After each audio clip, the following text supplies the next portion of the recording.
I'd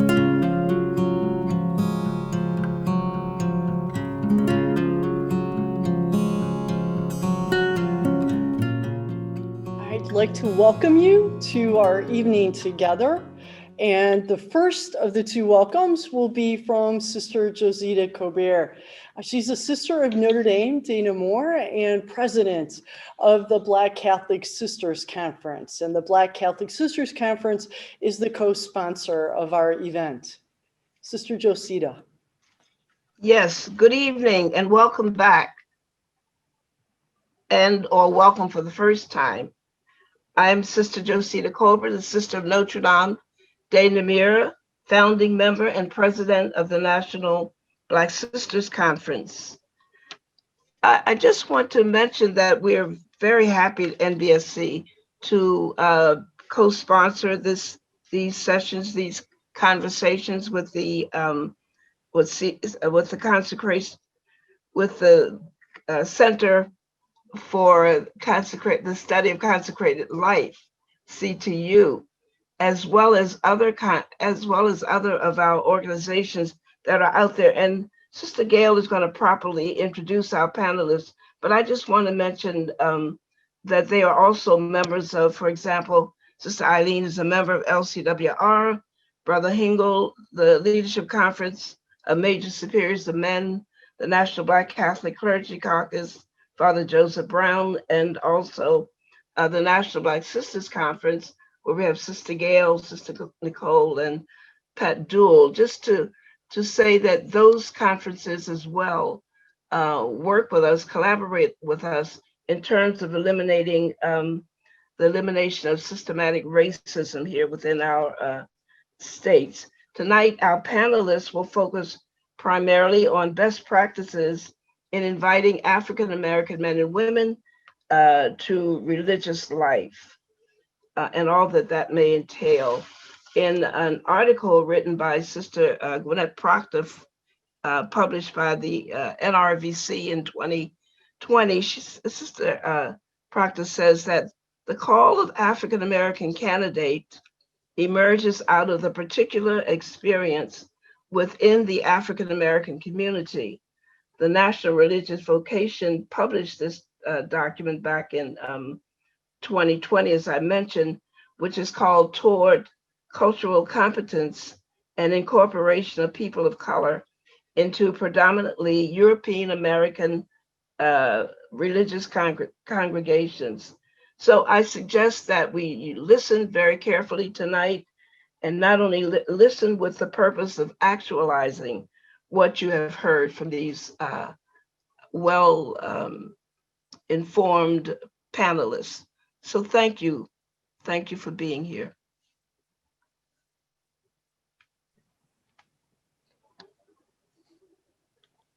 Thank you, Sister Josita. I'd like to now offer also my welcome on behalf of Catholic Theological Union. My name is Sister Maria Simperman. I'm a religious of the Sacred Heart of Jesus, and I'm an associate professor of theological ethics here at CTU. I also serve as the founding director of the Center for the Study of Consecrated Life. So it's truly a delight to be co-sponsoring this event with our BCS. And I am so grateful too for so much of your presence, because it speaks so much to your sense of the priority of this moment, the importance of this moment, and the call to religious life, to ask, what is our call at this time? What is ours to be heard and to be done? And so, well, we are about that on this third session as well. But I will begin as I have the other sessions.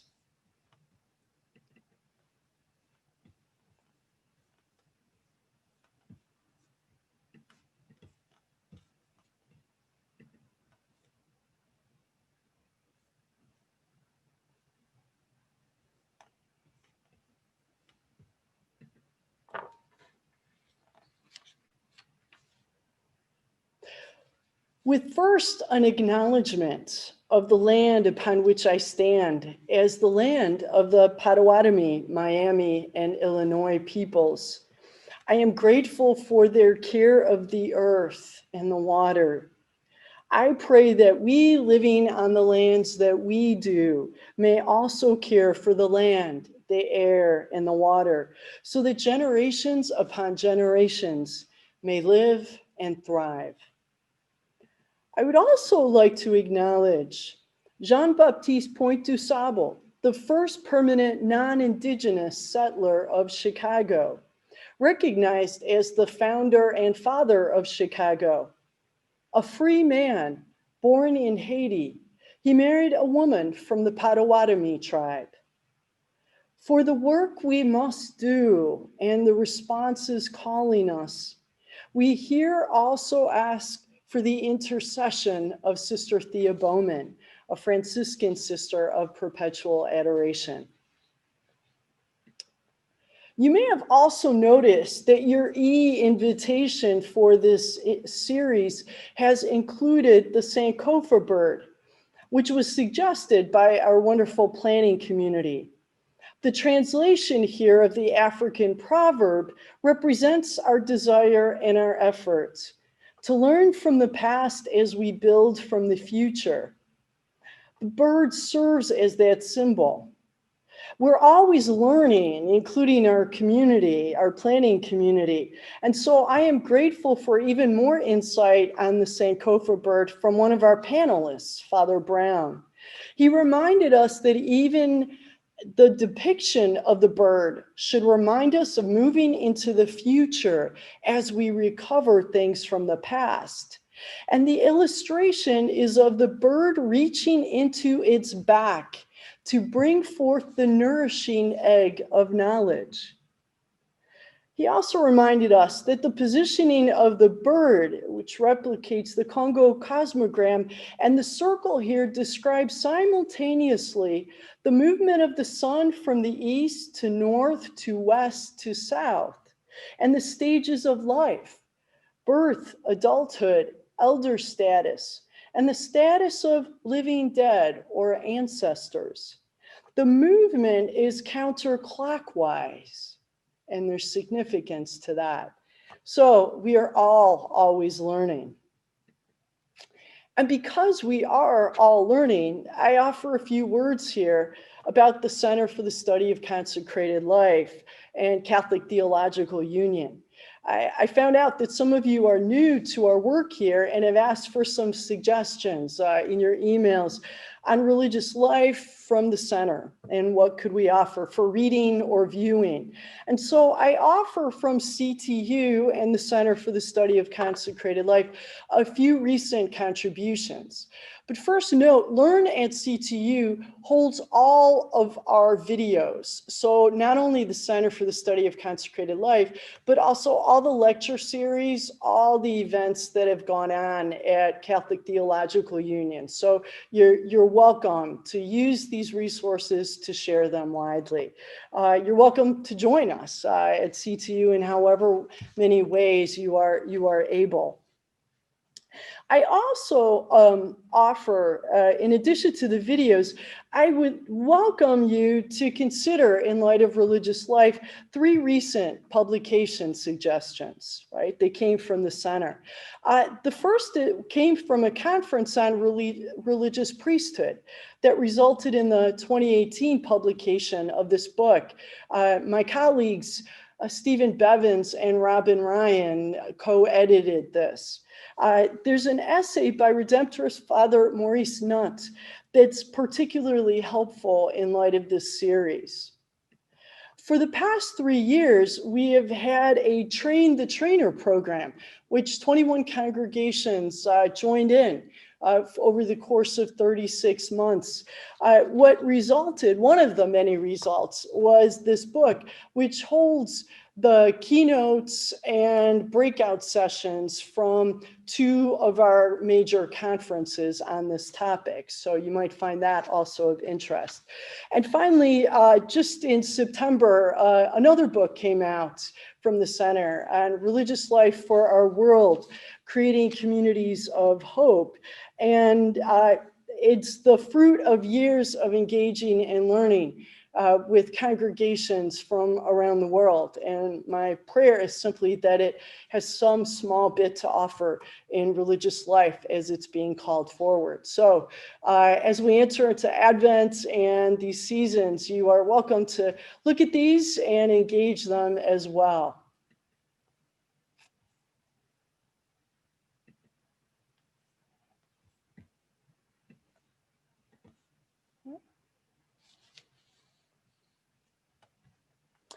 About this series, this effort to hear the calls around us and to do so together in partnership have brought us here. And the context for this evening, I'm so grateful that CSCL and BSC are collaborating and beginning these conversations. It was so clear that there's really no end to what must be done, but we can have some focus. And so these 3 sessions are a beginning of some of these foci. My gratitude is without end to this wonderful planning community of Sister Josita, of Sister Anita Baird, daughter of the Heart of Mary, Sister Ronnie Greer, a sister of St. Joseph of Philadelphia, and our Good Shepherd sister, Gail Lawanga. They made the connection also with the National Black Catholic Clergy Caucus.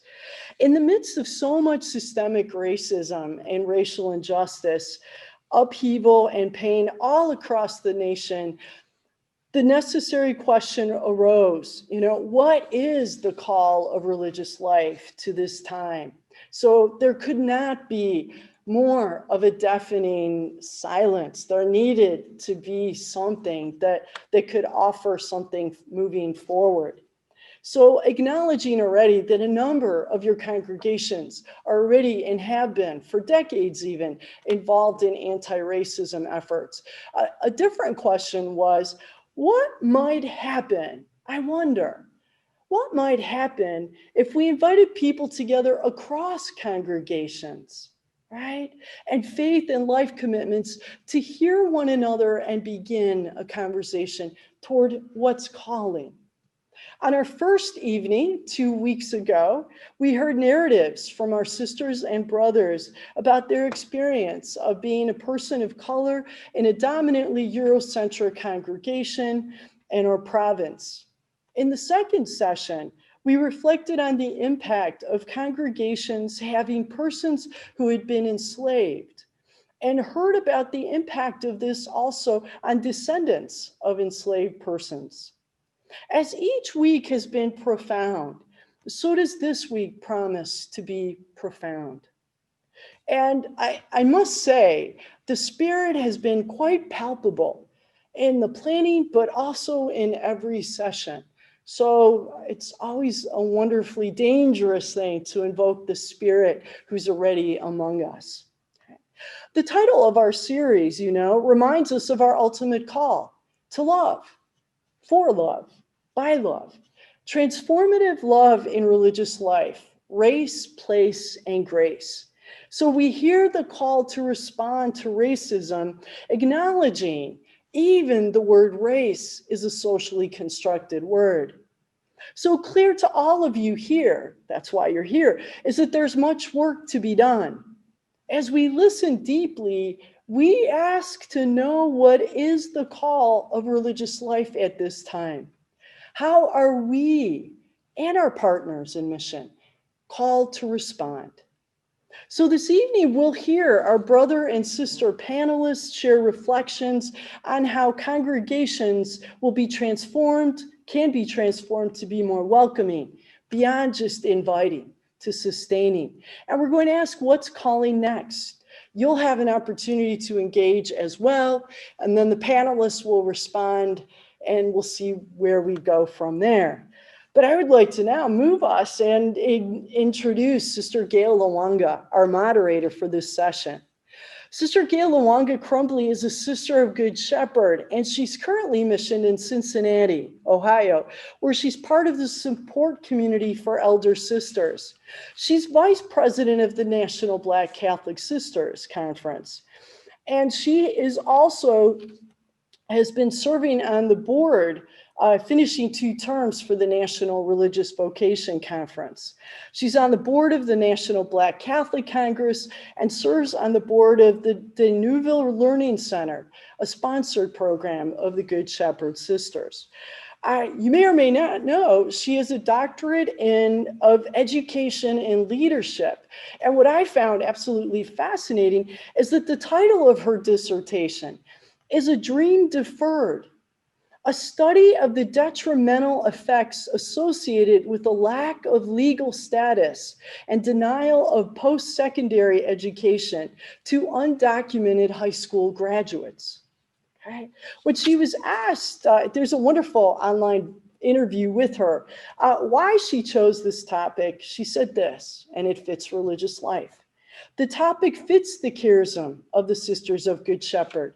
We work with persons on the margins of society, and unauthorized students or immigrants that were brought to the US when their parents entered the country without documentation are marginalized persons.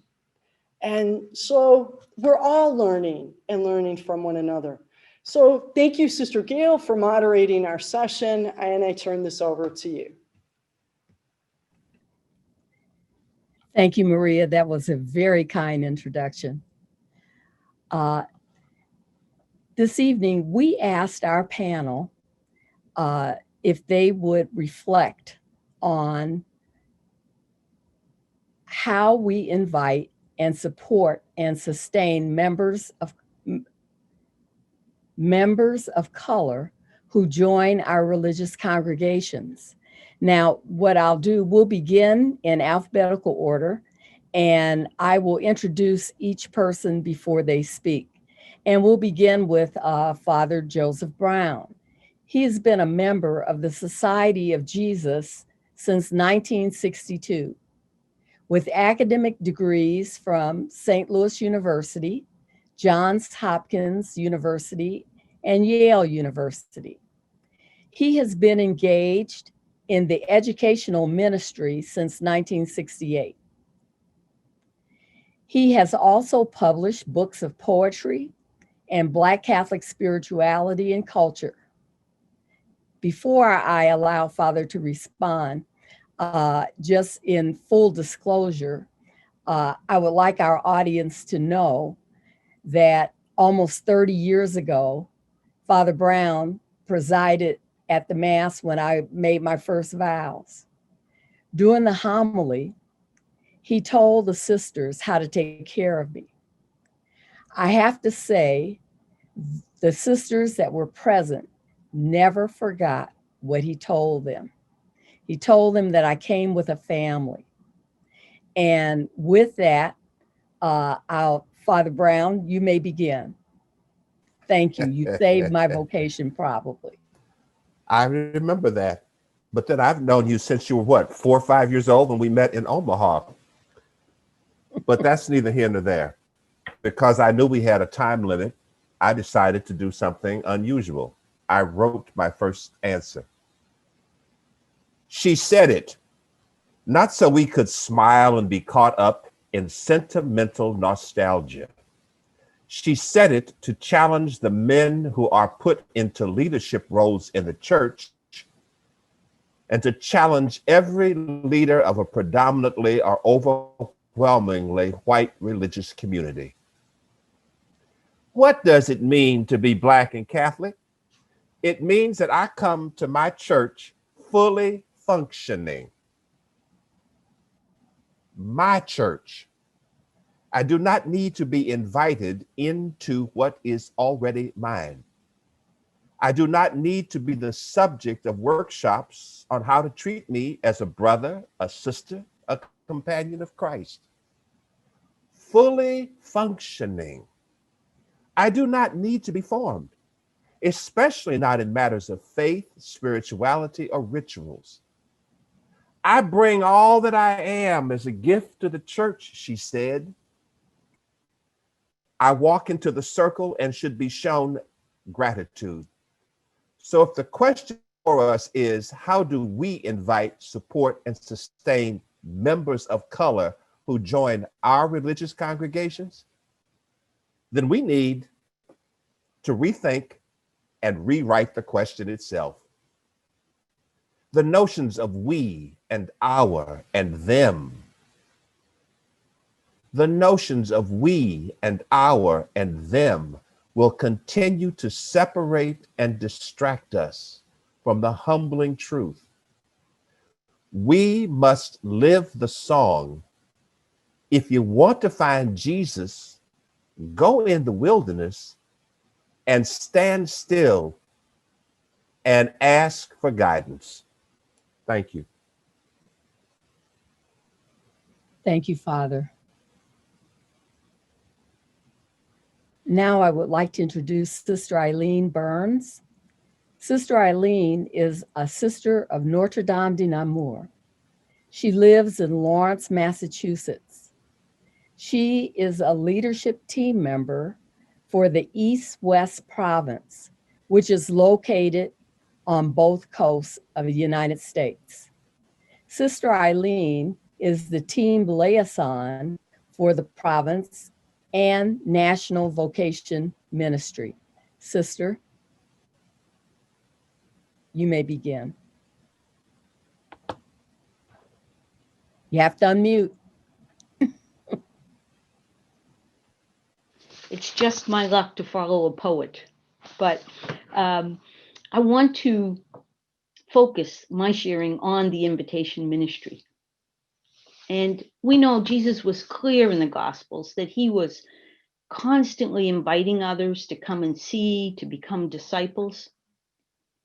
And if we're clear about inviting women and men to join our religious orders, we need to be intentional about the transformational work needed to welcome, to be enriched, to be transformed by women and men of color. At first, let's consider visibility. Some pieces are easy to adopt. We need to be very conscious as we plan invitations on media so that our words, our graphics include our diversity. Sometimes that little piece is invisible to us. We need also to consider where we choose to advertise and communicate so that communities of color even see our messages. Sometimes, due to white privilege, we feel that everybody is reading the same magazines, doing the same social media. But these are easy parts. We also need to be willing to undergo the transformative love of the Spirit. Those of us who are white need to examine ourselves and our conscious and unconscious biases, our white supremacy, or our ability to take for granted our advantage that is built into the system. We also must acknowledge the harm of inequity and racism and the trauma and stress it has caused in people of color. We need to be aware of these factors as we help people of color and whites to discern entering our communities. We ask ourselves how to assure networks of support. We also must look honestly and examine our policies and our practices. So stay tuned, I have more to say later. Thank you.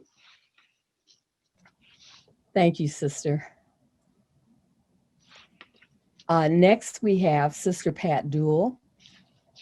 Sister Pat is a member of the Dominican Sisters of Peace, and she lives in Columbus, Ohio.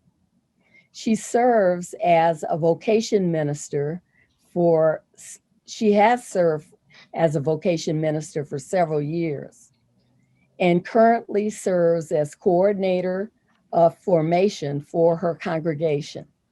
Sister Pat. Good evening. I focused my reflection on the part that I think is essential. Inviting is essential, sustaining is essential, But what's essential even before that is how we intentionally transform our congregations to be more welcoming to people of color. And so I might say a couple of things that you've heard, but that just means that that's how it's important. Mhm. Congregations cannot intentionally transform themselves to be more welcoming without confronting racism in a meaningful way.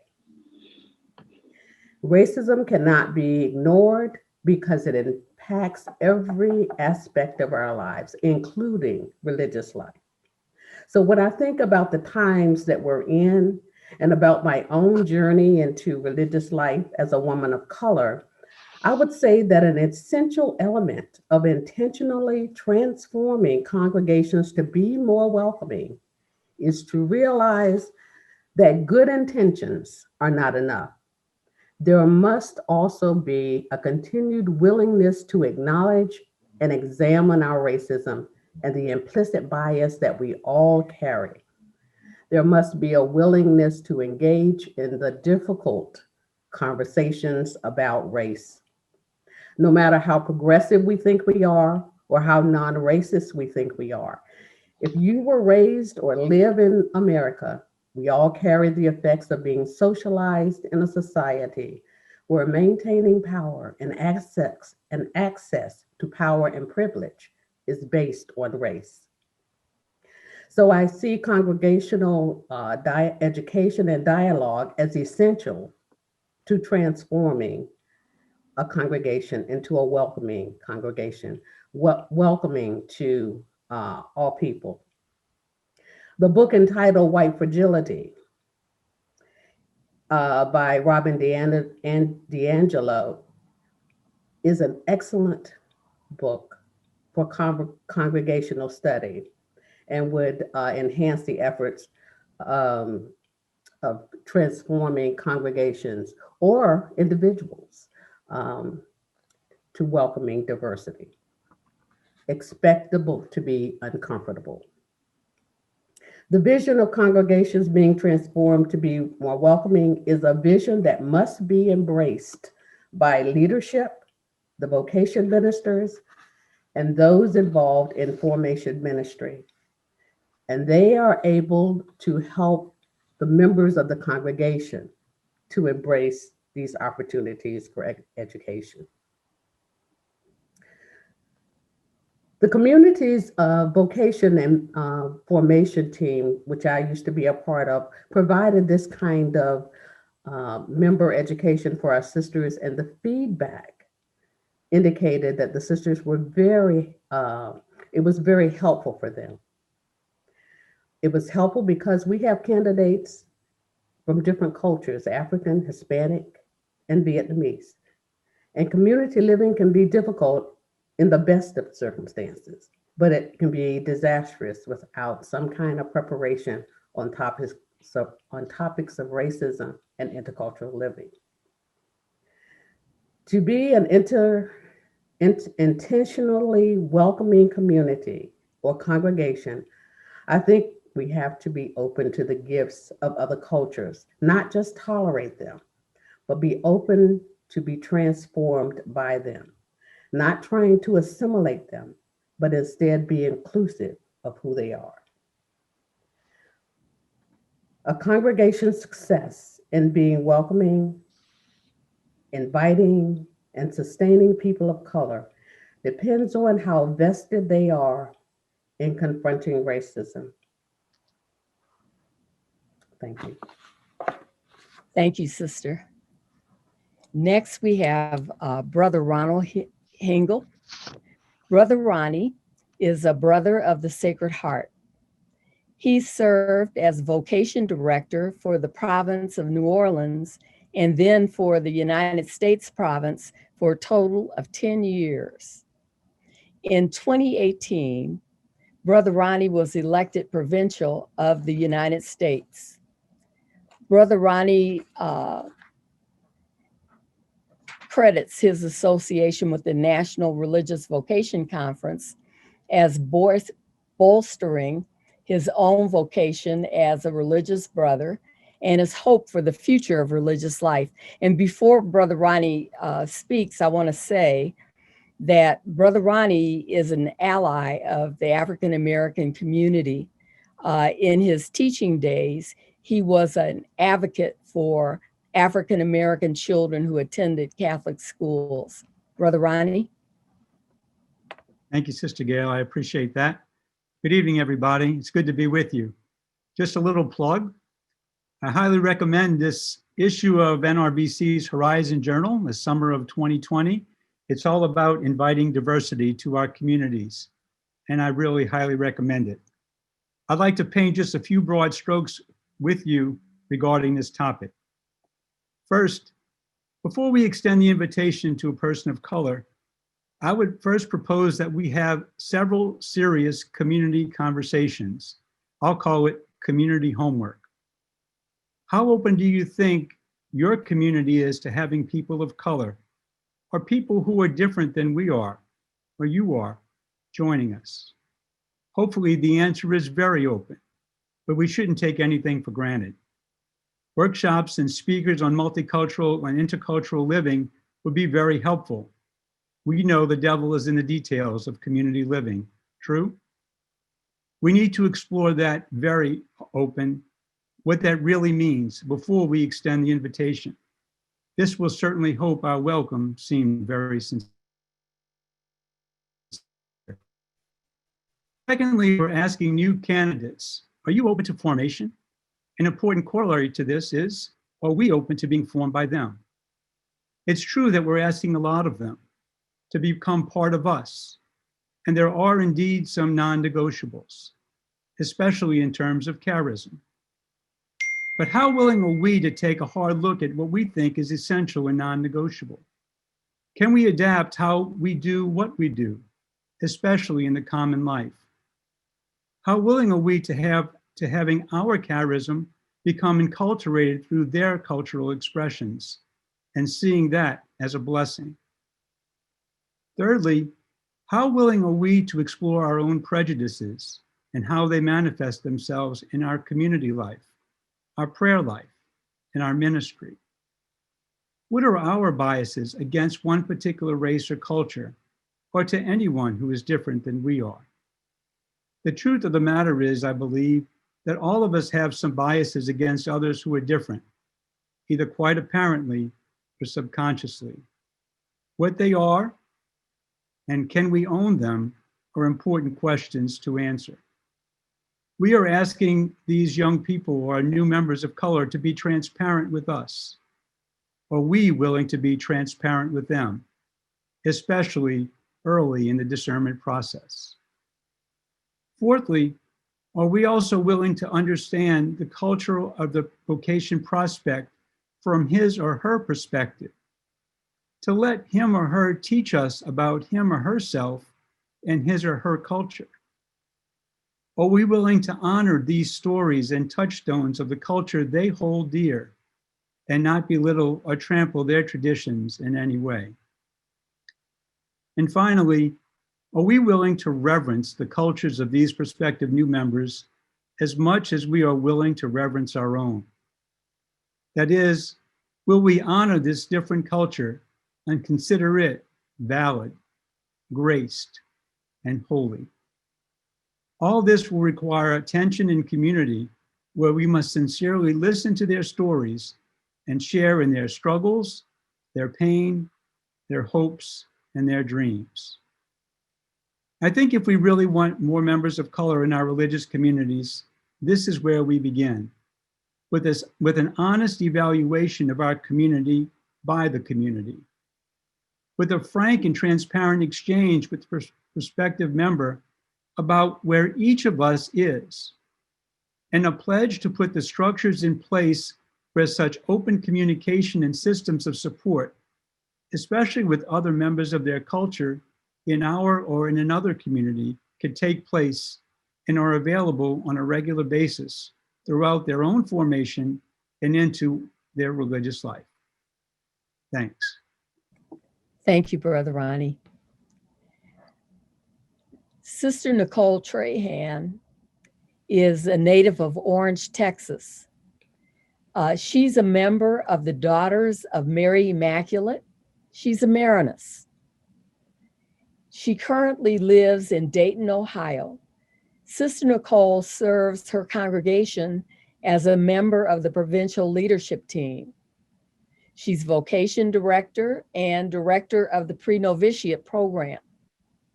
Sister Nicole has a background in teaching theology, religion on the secondary level.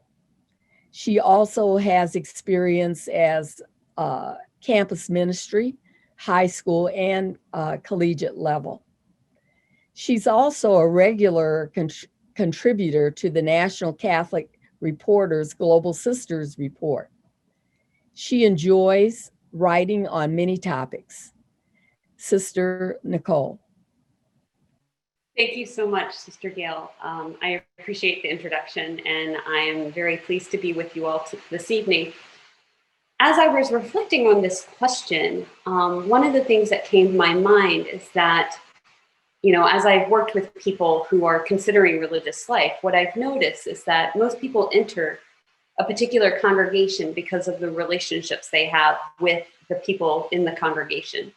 So in addition to believing in the mission of the congregation or being drawn to the charism, they will enter a congregation in which they feel at home or welcomed and cared for.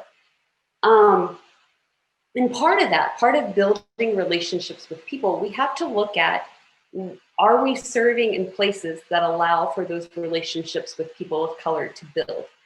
And are those relationships marked by humility and mutuality, or are they marked by a sense of superiority or perhaps a white savior complex?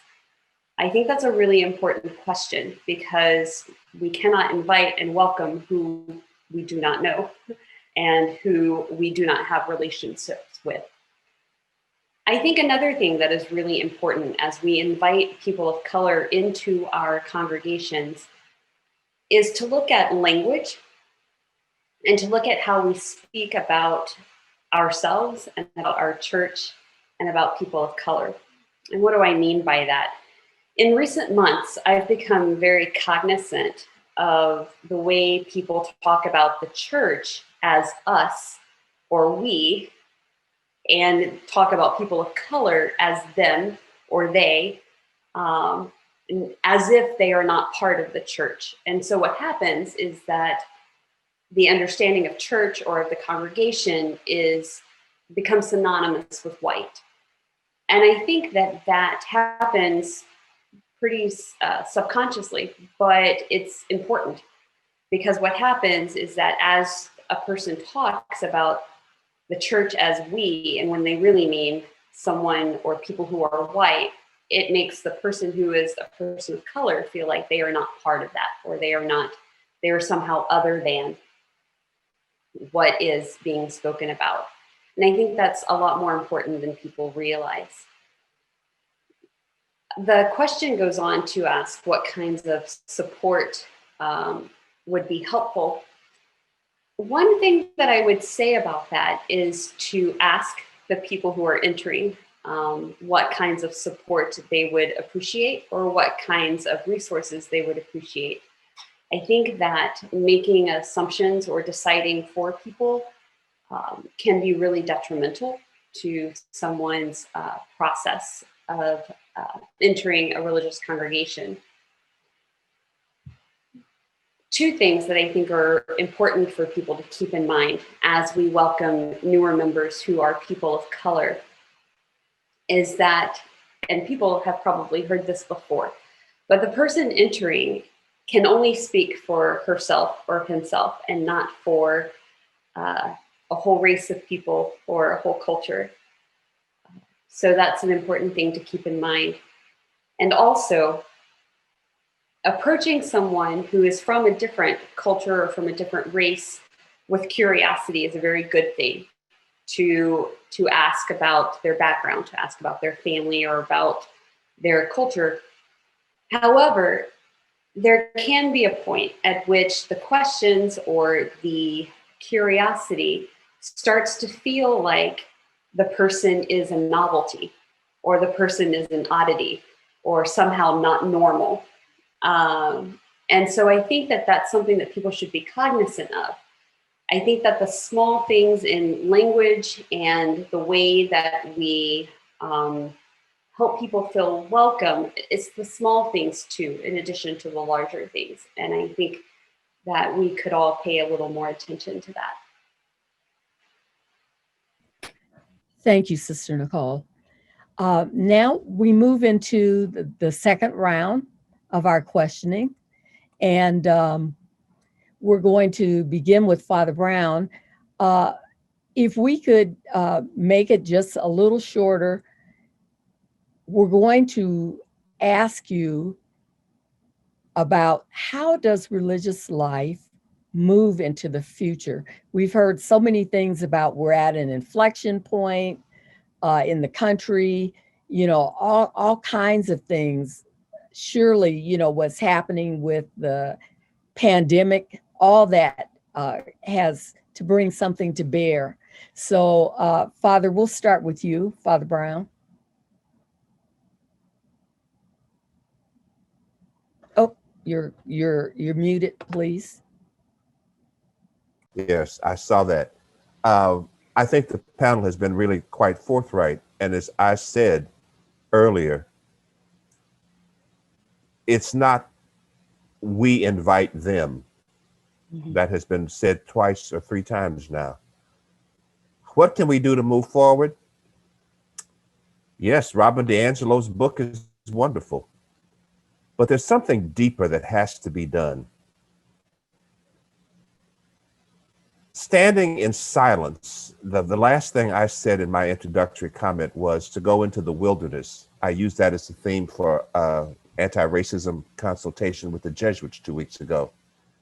How do you go into the unknown, the scary, and the frightening? Not because you think Jesus will give you extra points, but because that's where you should have been all along. And our congregations have become settled, and we have the approved ministries. We know what our charism is. And we don't know exactly how to get out there and be afraid anymore. But as I also said, I think that when you look around and realize that our congregations and communities are not going to survive if we don't get this right that we're talking about during this series, there won't be any. We have to learn from the people that scare us, especially if God sends them to us. Thank you, Father. Sister Eileen. Thank you. I want to say that my work with immigrants over the decades has brought me so much self-knowledge, so much enrichment in my life with Cambodians and Vietnamese, with Latinx, with Africans. And as I look at some of the statistics that are out, I think that is an important thing to start with, because the statistics from the National Religious Vocation Conference, the NRVC, they did a CARA study, and they looked at who's in perpetual vows now in religious orders, and 87% are Caucasian, and 13% are African American, African, Asian, and Latinx. But when we look at who's in initial commitment, initial formation in the United States, it's not just the 13% that are perpetually professed, but it's up to 30% in initial formation. So we are going to have that. We have that opportunity to enrich one another by learning of each other's cultures, ways of being, to really be beside each other and live together. Also, the Leadership Conference of Women Religious, LCWR, is also in a national conversation called Discerning Our Future. And they've also done a CARA study, and currently only 40% of provinces or congregation members have more than 100 members in the United States. We know the median ages are increasing. So besides the diversity of our cultures that we have to share with each other, we have a gap in age culture too that we need to bridge. We're looking at LCWR in ways to preserve not just the charism of our own orders, but the charism of religious life for women in the United States. It's a bridge time. It's a time where we still have choices to make. How do we mirror most closely the people of God in our midst? How do we pledge to work more closely as different orders? But wishes do not create results. So again, as you've been hearing, we must be more intentional in our invitation to all God's people to join us. We need to find ways to sustain one another, especially in initial formation stages. And we must welcome diversity and undergo the conversion needed to embrace diversity, to support diversity, to live diversity. Thank you, Sister Eileen. Now we'll move to Sister Pat Doole.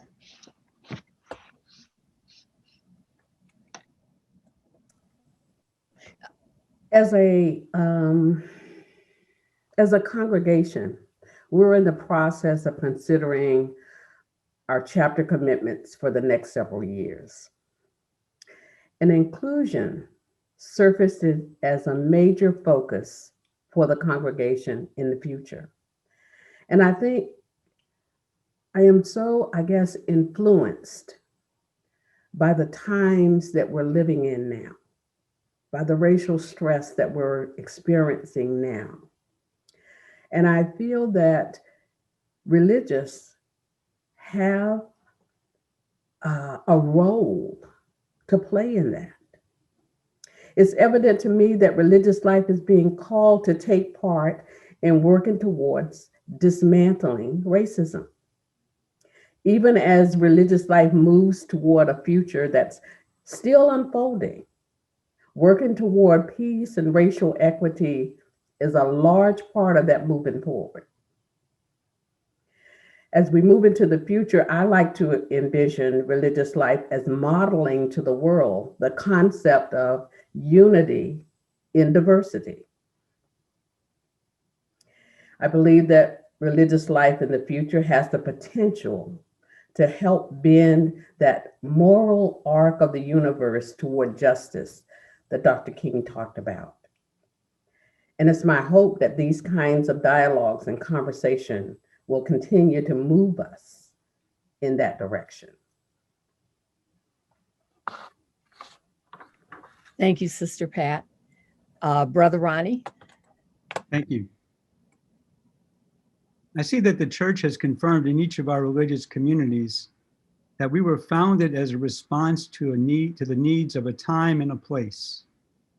The Spirit gifted this charism to a man or a woman to make visible God's unconditional love to people in need. Though Jesus was the ultimate revelation of the Father in his incarnation and ushered forth the kingdom by his presence and action, so too did God give to each of our founders and foundresses a similar gift. In a very real way, I see our founders and foundresses as prophets and prophetesses who, because of their close relationship with God, were able to speak God's word and manifest his liberating presence in their time and place. They comforted the afflicted and afflicted the comfortable, if you will. I believe that we are being called to respond to the needs of our time and place, especially the scourge of racism, as radically and as prophetically as our founders and foundresses did at the time of the birthing of our congregations. We need to be like them in three significant ways, I think. One, all of our founders and foundresses were people of ardent prayer. They had a deep prayer life, and God gifted them with an ability to see what God saw and to feel what God felt, and so to speak out on his behalf. to be true prophets, I think we need to deepen our prayer lives. Secondly, our founders and foundresses allowed themselves to be moved by what they saw and experienced. They were moved. They stoked the fire of passion and emotion deep within them. And especially as we face race and racial relations and the tension in our world today, we need to be affected by and not just see it at a distance. And thirdly, I think our founders and foundresses acted. They didn't just see and observe, they responded. They weren't able to see all the stairs on the staircase that they had to climb, but they did take a step, the first step. They acted, period. I think that's what the Lord is inviting us to. One of our people calls them courageous conversations.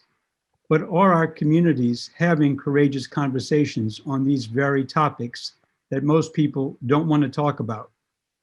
We jokingly say the two things we don't talk about in community are politics and religion. Well, are we willing to have this kind of courageous conversation? And as Sister Pat Doole said, a vision for me and for, I hope, all of us is that religious life is a model of community, multicultural, intergenerational community. Can we be serious about modeling that part of the kingdom for all people? Each of us will see and hear and sees and hears a hurting world a bit differently because of the different charisms that we share, the different charisms that we have inherited. We know that God didn't sit idly by, does not sit idly by. God intervenes.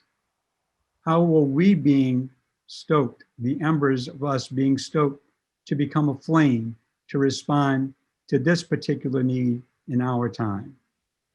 I believe this is our time to be prophetic witnesses to the primacy of God and the equality of all people, regardless of race, regardless of culture.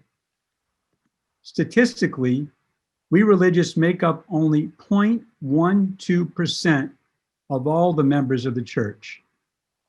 If you think about it, that's not many people. But leaven is rarely seen, but its effect can be quite remarkable. I think God has truly given us a chance to be true religious again, and I hope and pray that we seize the moment. Thanks. Thank you, Brother Ronnie. And now, Sister Nicole. Thank you. In recent months, I have been very encouraged by what I've seen so far. I think programs like this and conversations like this are really essential in the work that we do. And before we can move forward from that, we do have to acknowledge the past, which we did talk about last week, so I won't say much about that. But we have to do that before we can move forward, before we can get into the work of conversion of individuals, conversion of congregations. I think it means doing the tough work of examining our ministries, our presence, our priorities.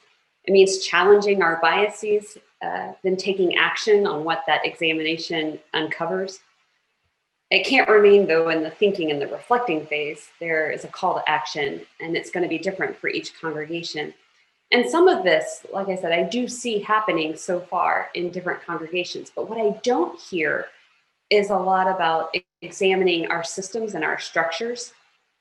Over the past few decades, we've done a good job of asking ourselves, where are our ministries and who are we serving, et cetera. But I think other questions we could be asking ourselves are not only who do we serve, but with whom do we serve? So if a Black person or another person of color enters our congregation, where will they see or find other people of color in our lives or in our ministries? Who do we hire? With whom do we partner and collaborate? Who are the executive directors of our sponsored ministries or the faculty and administration in our schools? What are our hiring practices? I think these are really critical questions about welcoming people into our congregation. Because if a person enters our congregation, a person of color, and there are no other people of color, and the only other people of color that they see are in hourly positions or work in our kitchens or are not in places of leadership, that speaks something. And that goes against helping people feel like they have a place or they are welcomed as equal and valuable. And lastly, as someone said, we cannot keep silent in the face of the injustices that we see, for fear of rocking the boat or being too political or what have you. Because I think silence speaks complicity. So thank you. Okay. At this time, I think what we should do is just take a moment to be silent and maybe if we could ask the panel to respond to, in the light of racism, what concrete things or concrete actions is religious life called to do at this time?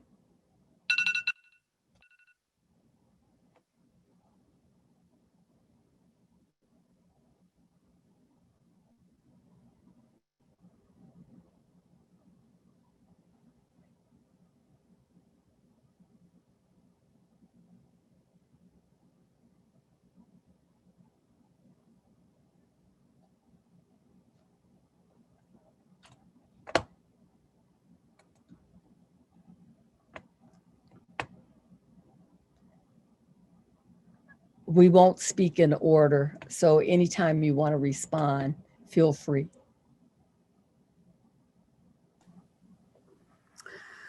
I think one thing that religious life, what we that we can do as religious to speak to the times, is really to speak for those who cannot speak for themselves, especially to our political leaders. Being able to, we have that wisdom, we have that organization, you know, we can really, and I think it's being done, but I think it's also something that needs to be perhaps highlighted more, and that is to really speak out when things are not being said truthfully. And for instance, I have not read anything about from our bishops regarding some of the horrendous things that have been going on, very general messages, but not speaking to some of the things that are really specific things. So that's just one area for me. Mm-hmm. You know, Pat, I also, what I neglected to do was to ask our audience, if you have comments or questions, write them in the chat, please, as the panel responds, and we'll try and get them some of those questions as we go along. If you look at the leadership of the church as we see it on this screen right now, I'm of the historical opinion that the Sisters Conference actually did get started before the Clergy Caucus did. That's my historical opinion. And I remember when we as Black seminarians had to meet with the Black Sisters Conference because the priests didn't want us in the room. In other words, when you're starting to speak truth to power, I think that the women of the Roman Catholic Church in America who are taking light into the darkness on the borders, in the camps, in the neglected and abandoned places, need to speak with even more authority to challenge the frightened, disoriented men who think they are in power to come to Jesus and find out who he looks like.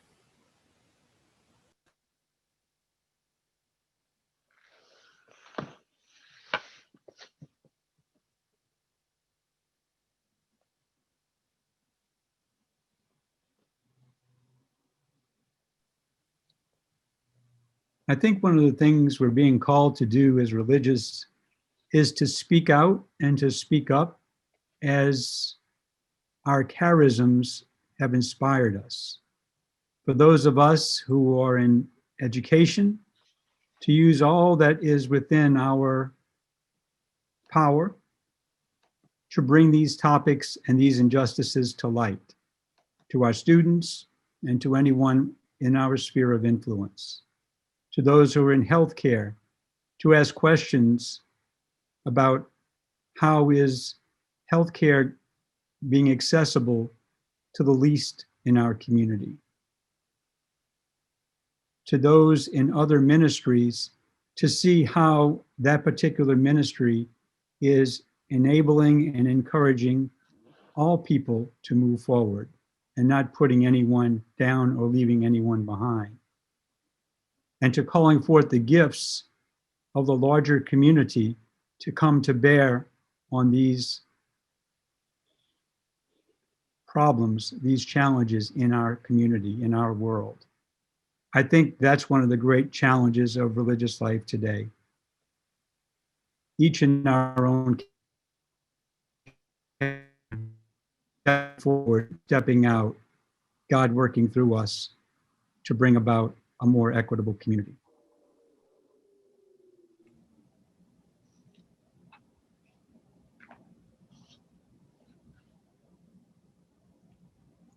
You know, I saw a question in the chat about how women of color are treated in the Catholic Church today.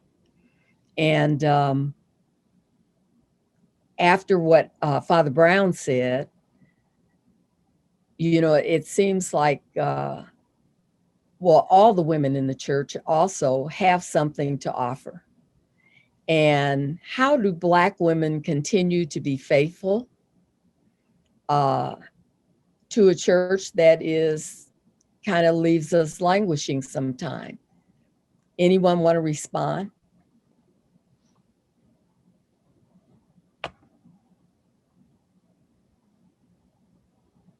It is a tough question. Yeah. Go ahead. As a Black woman in religious life in the church, I remind myself that my faith is in God. Mm-hmm. And I don't hold clergy or anyone else in religious life on a pedestal. And that really keeps me grounded. And it's probably kept me at the church.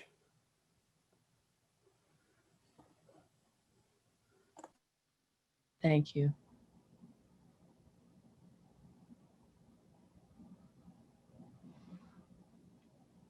Gail.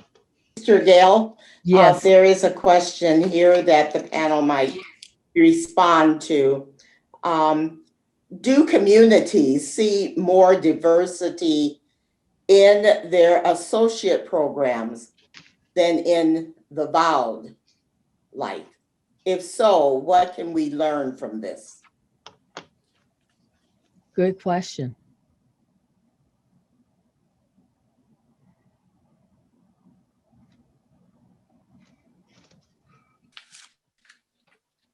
Not necessarily. It has, in my limited experience, and my experience is limited in this with this question, but I have not seen that affiliate programs or lay associates programs are much more diverse than the religious congregations to which they are attached. But that's just my experience. It's anecdotal. I haven't seen a large difference, I suppose. Thank you. Sister Josita, did you have a question for the panel? Yes, one, two, really. Are we open to being transformed? And the next, how can we learn to be afraid again? But are we open to being transformed? And how can we learn to be afraid again? Wow. Someone mentioned that. I don't know. Father Brown mentioned Okay. that. Okay.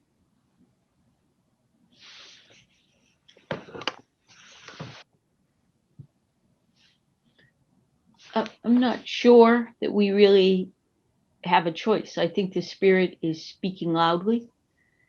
I think one way, even as I look at some of the questions coming in on the chat, we have to remember that the hierarchy is not the church. We are the church.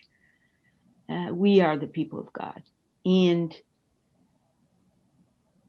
as difficult and challenging as things may be, if God is calling us to this, if the Spirit is calling us to this, we need to accept the invitation to help birth the emergence of a new religious life.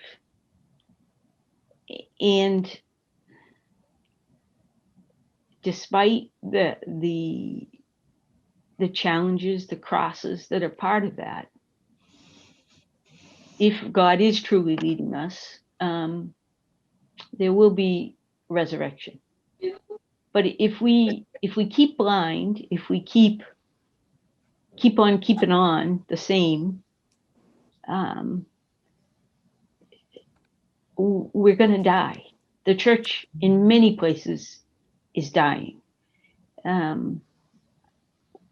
We have to admit that, and we have to be not just hospice workers of a dying church, but birthing something new.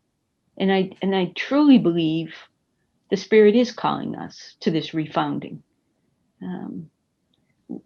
As I think it was you, Brother Ronnie, that said that we're a very small part of the church, a tiny infinitesimal part, but we are 11. And if we're faithful,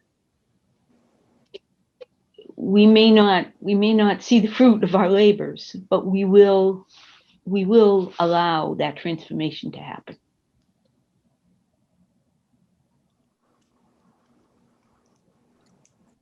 Wow.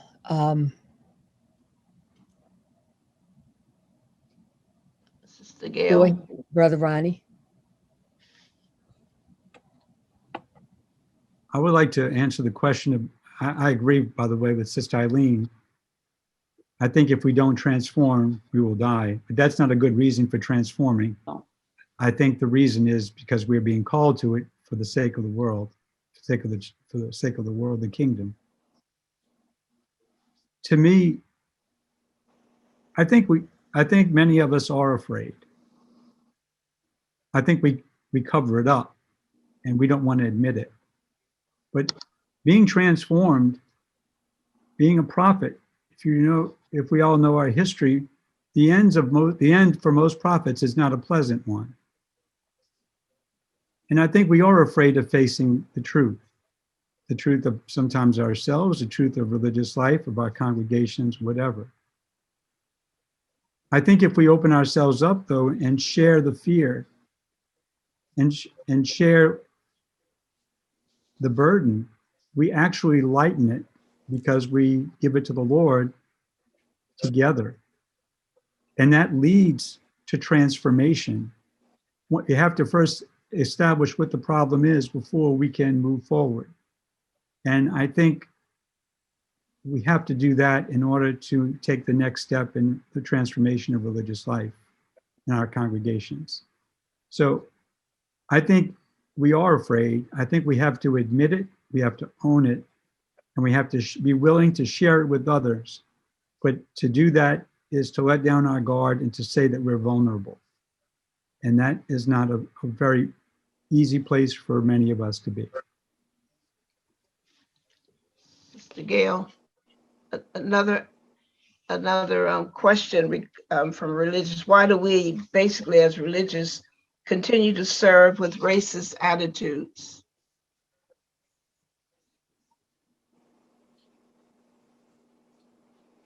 You're muted. I can't hear you.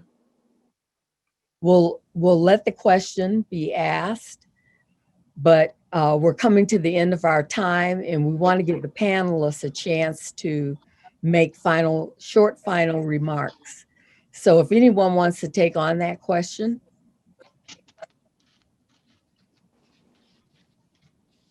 I think we've been answering the sacrament of reconciliation, which is what we're going to have to talk about at some point during this whole series of conversations, starts off with, Father, forgive me, for I have sinned.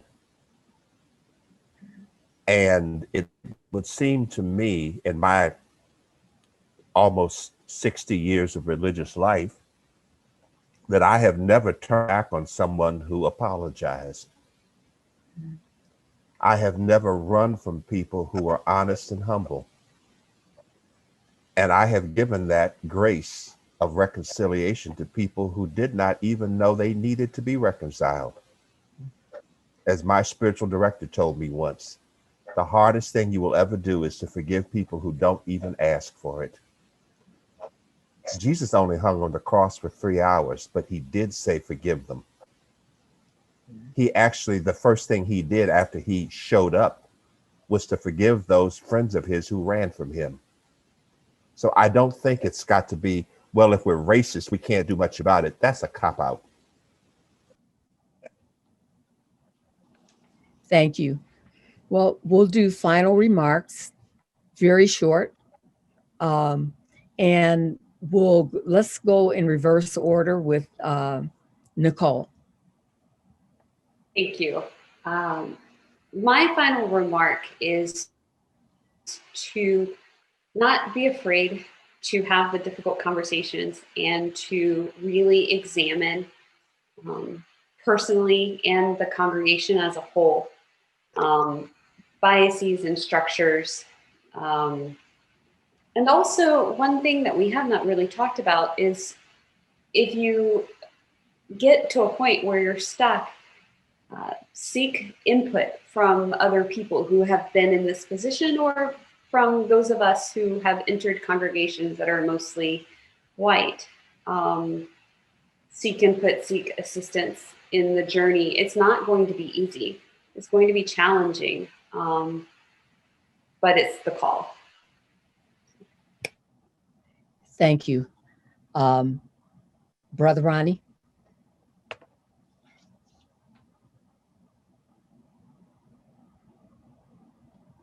I think the way to approach the whole topic in community is to admit our shortcomings, to admit that we don't know the answers, but to admit that we desire a better way, a more whole way, a more Christ-like way. We want to respect all people and to love people as Jesus did, regardless of who they are and what color they are. I think trying to return to that very basic foundation is key to our moving forward. And then to be transparent, to invite assistance from everybody who can possibly help, even prospective members, to help us understand how we move forward. I think that degree of vulnerability, that degree of honesty matters and would be well received. I think the way Jesus approached people was on a very human, very humble, meek and mild way. That's one of his greatest charisms. That's what attracted people to him. And it was about love. It wasn't about one-upmanship. I believe, and as Sister Gail introduced me, that the future of religious light is bright because the call of the Spirit is real. And this life is real.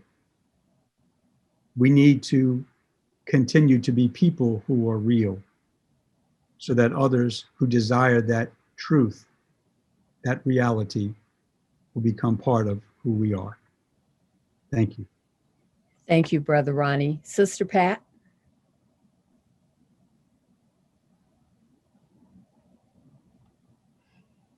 I think the future of religious life it is bright. It will be different, but I believe that God, there will always be a remnant. It's not going to look like it used to be. And I think until religious life begins to, well, not begins to, I think religious life also has, just like society, has to deal with the issue of diversity and racism. That's part of what we're called to do in the future. I truly believe that. We're not going to be transformed into what God completely wants us to be until we've done that. Because we can say that we love each other as brother and sister, but we know that we have things with biases within us that prevent us from doing that. And so I'm just hoping that the future brings continued conversations of this kind and continued willingness to be transformed,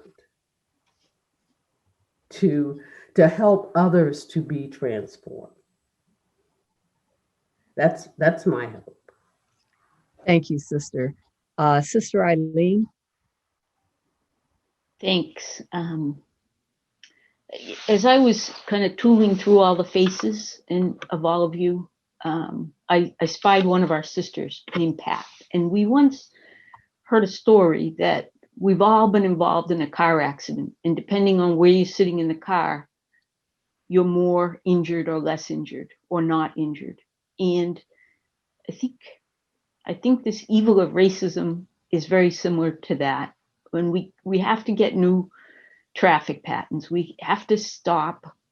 We have to find ways to become conscious in the United States and to not continue to keep having these accidents.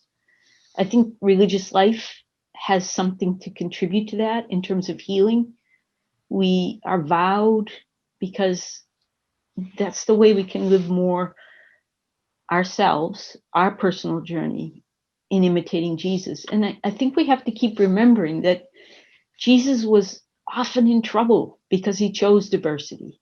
He chose people who didn't seem like they should go together, tax collectors and fisher folk.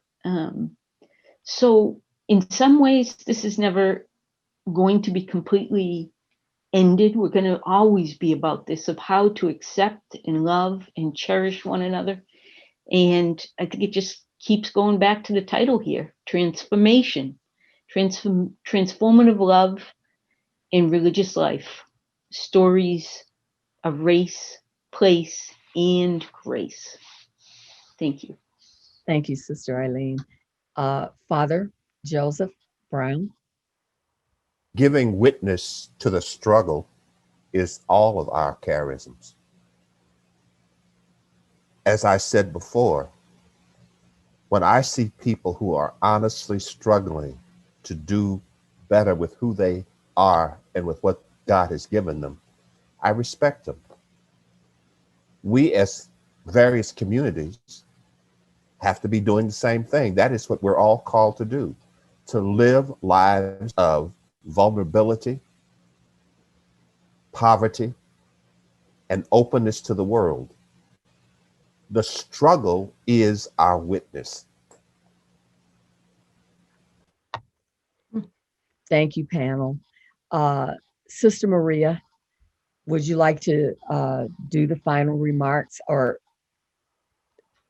moderate the final remarks, please? Ronnie will give us the first of them, and then I'll offer what goes next. Thank you. Thank you, Sister Gail. Sister Ronnie? Good evening, everyone. Good evening. It has been a very enlightening, very informative, and very necessary and needed conversation. So therefore, on the behalf of the Center for the Study of Consecrated Life, and the National Black Sisters Conference. We would like to thank you all for being with us this evening. Also, we would like to mention our deep sense of appreciation for tonight's panelists. For our moderator, Sister Gail Lawanga, for Father Joseph Brown, for Sister Eileen Burns, for Sister Patricia Doole, for Brother Ronald Hengel, and Sister Nicole Trahan. Their insights was inviting, supporting, and sustaining members of color who join our religious congregations, as well as how religious life is being called to move forward at this time. What is ours to do now? Who will begin to continue the conversation about the role of religious life in addressing and dismantling racial injustice? Thank you again for coming, and I would like Sister Maria to offer a few words that will help us to end this evening. Thank you, Sister Ronnie. This gathering began with some conversations over the summer and into the fall. And we've moved to this gathering, this set of gatherings with all of you. But we both want to offer thanks and say, it doesn't end here. And so what next? So I first, though, want to be grateful again to our planning community of Sister Josita, Sister Anita, Sister Gail, Sister Ronnie, and all the connections that they also made for this to happen.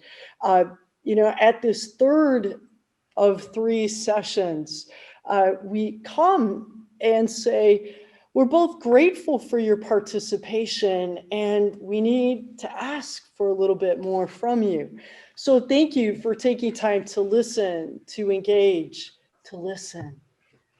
We have begun, and I thank you for your comments in the chat and in your ideas. What we'd like to do is to say this to you for the chat. We'll keep it open for about 10 minutes after the official session ends. But also, you're more than welcome to email or contact Sister Josita, Sister Anita, Sister Ronnie, Sister Gail, or me. Because what we'd like to ask is, in light of this, what's next? What's calling? And one is, what's calling religious life? What do you sense our call is, right? And I know that some of you have already some initiatives going on in your organizations or your congregations. It'd be great to just know, in light of what's going on at this moment, what are you looking at, and where are you going, so that we can just share some of this. The future and the present is together. The past was together too. We just didn't realize that. So the Sankofa bird again reminds us of so much. So I invite you, to what is religious life being called at this moment in light of racism? And what would you suggest too for us as this little community, but to everyone? What's calling? We had no sense of what would come next after these 3 sessions, except that we needed to listen to you as well, and we needed to listen to all of the panelists who've just been wonderful and a gift of the Spirit from session 1, 2, and 3. And a number of you are here with us. And I thank you for that. And I also want to invite, we have people from all over the world. I did see in the welcomes, we have Belize, we have Canada, we have Australia, and I'm sure I'm missing some. But, we all translate our context. So please, we beg your assistance and your wisdom It's a community that's gathered and that seeks. And I'm not reading the chat because I think you're responding, and I'm going to try to just engage you on this. But it's a welcome. What do you suggest? What's the call to religious life? We'll figure out a way to then send it to all of you who've registered. Somebody asked the question, and we've had almost, I think we have 1,800 people registered. And I know a number of you have your communities with you and more than one person on this gathering. So please, you're welcome. Our panelists have been just generous in sharing their prayer, their time, their wisdom. So it's meant to be used widely. Go and invite and offer. I also want to thank people who made this evening possible and these 3 evenings very particularly. And an event like this requires teamwork and assistance. And I feel that the Conrad and Hilton Foundation and the Catholic Sisters Initiative has been part of this team from the beginning. And really, we all thank you for this. We thank you for your commitment to religious life and what's calling forth. Many of the Catholic Sisters Initiative team have been here through all 3 sessions. And so thank you. Thank you for not only helping make this happen, but putting your online body here with us. I thank you for that. And I also, am so grateful for the Conrad and Hilton Foundation from which this comes. They have always had an option for those who are vulnerable and on the margins. And here we come in common cause with the call of religious life, the call of the gospel, and really our human call to together grow and thrive. I also want to thank the people who made sure we stayed online and that it was all held, and that's our online community team, and that's Rick Mauney, Colleen Urbaniak, and Letitia Akons from Catholic Theological Union. They are our technology and communications experts. So when you got an email or forgot what your link was, they were the ones who responded to you and were helpful and who've been moving all of this. I'm just grateful to my colleagues at Catholic Theological Union and our administration, staff, and students for whom these are the important conversations, and to all of you who've come here from all over on a Monday if you're in the United States, Tuesday if you're in Australia, New Zealand, and all kinds of other things in between. Again, thank you one and all for joining us, whether as sisters, brothers, religious priests, partners in mission, associates. There's a deep call to us at this time for addressing and dismantling racial injustice within religious life, within church, within society, right? So it's a call to all of us, and we really are called to do this together and to engage it on the personal and systemic levels, right? In the United States, this is Thanksgiving week, and we on this planning committee give you thanks for your fidelity, for being here. We give thanks, and we ask that you be bold in advocating for justice, that you be safe, and that you know yourselves held in God's fidelity. Please, let's pray for one another as we seek to respond to the Spirit's call. And for your patience, we simply ask, usually we get you the edited version of the tapes by the end of the week. Due to Thanksgiving, please, I thank you ahead of time for your understanding. It'll probably take a few extra days so that people will have time off for Thanksgiving. So thank you. Wherever you are, have a good evening, have a good morning, have a good afternoon.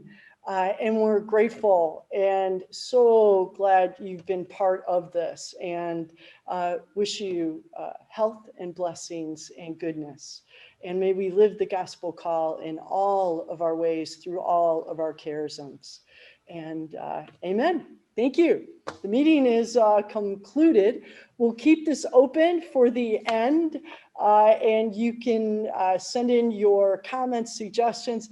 I think you're going to be unmuted, so hold on to your ears. So if people, want to offer their goodbyes, you are welcome. Thank you, and have a good evening.